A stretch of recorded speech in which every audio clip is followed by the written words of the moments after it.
Ayo masuk, masuk. Waktunya ngaji, ayo masuk semuanya, ayo masuk. Hei, Pak Ustadz datang. Ayo ngaji, ayo. Ayo. Oh ya, ayo saling dulu. Ayo.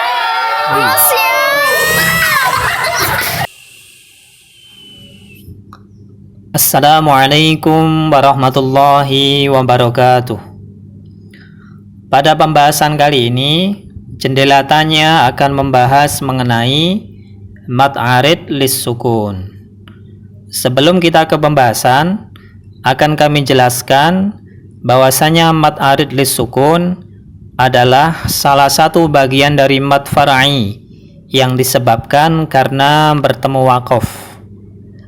Jadi, mad far'i yang disebabkan karena bertemu waqaf itu ada dua.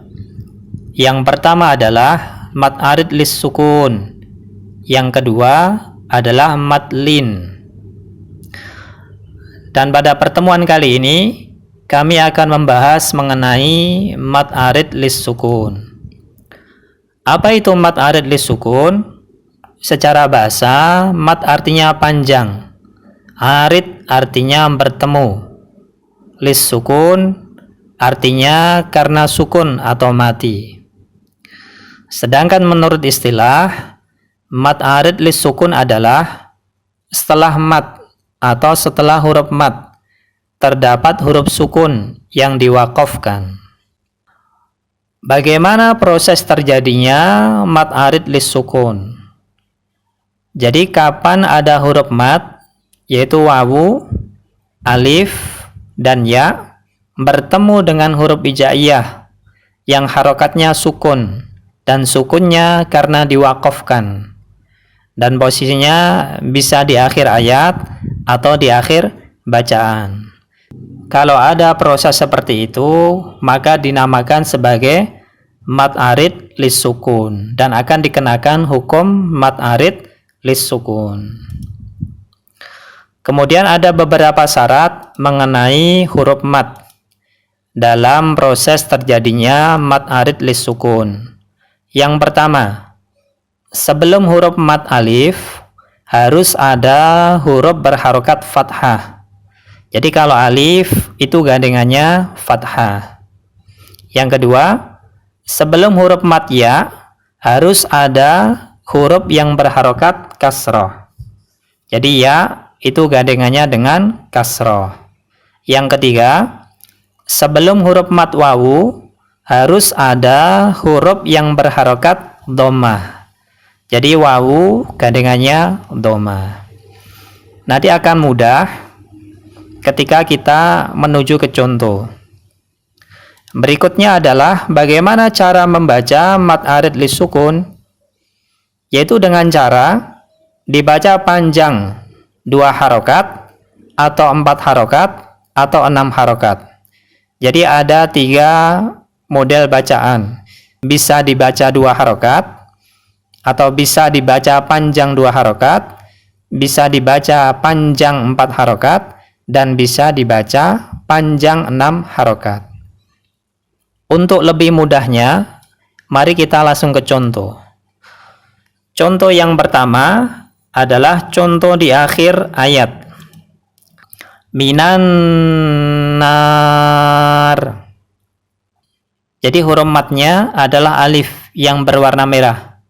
Dan huruf sebelumnya adalah nun yang berharokat fathah.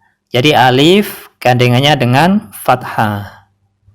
Kemudian setelah huruf mad ada ro yang berharokat kasroh. Karena posisinya di akhir ayat dan diwaqafkan, maka ro ini harokatnya dirubah menjadi sukun. Dan cara bacanya minan nar. Bisa dibaca 2 harokat, 4 harokat, atau 6 harokat. Kemudian contoh yang kedua, azabun azim. Jadi huruf madnya adalah ya yang berwarna merah. Kemudian huruf sebelumnya adalah zat yang berharokat kasroh. Jadi ya gandengannya dengan kasroh. Kemudian huruf setelah ya adalah mim yang berharokat dhammatain. Karena posisinya ini adalah di akhir ayat dan diwaqafkan, maka harokat mim dirubah menjadi sukun. Dan cara bacanya azabun azim.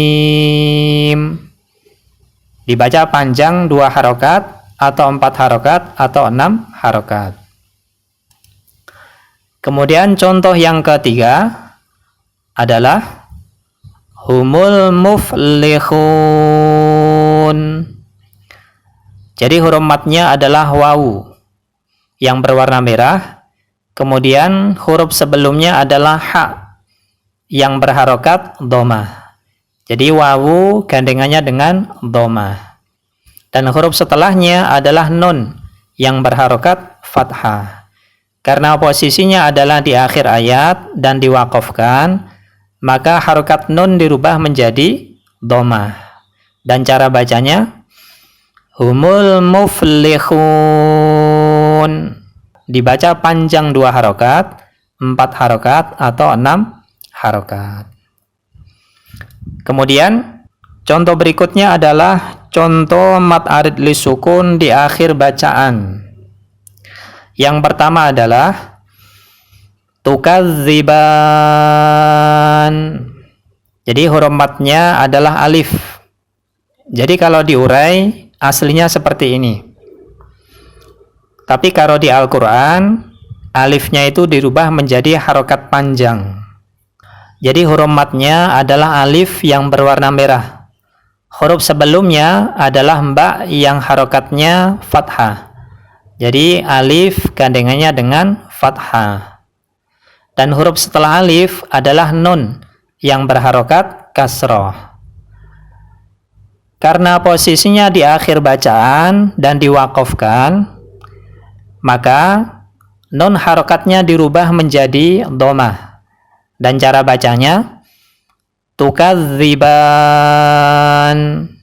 Dibaca panjang 2 harokat atau 4 harokat atau 6 harokat. Kemudian contoh yang kedua adalah nasta'in. Huruf matnya adalah ya yang berwarna merah. Huruf sebelumnya adalah ain yang berharokat kasroh. Jadi ya gandengannya dengan kasroh. Huruf setelah ya adalah nun yang berharokat dhammah. Karena posisinya di akhir bacaan dan diwaqafkan, maka harokat nun dirubah menjadi sukun.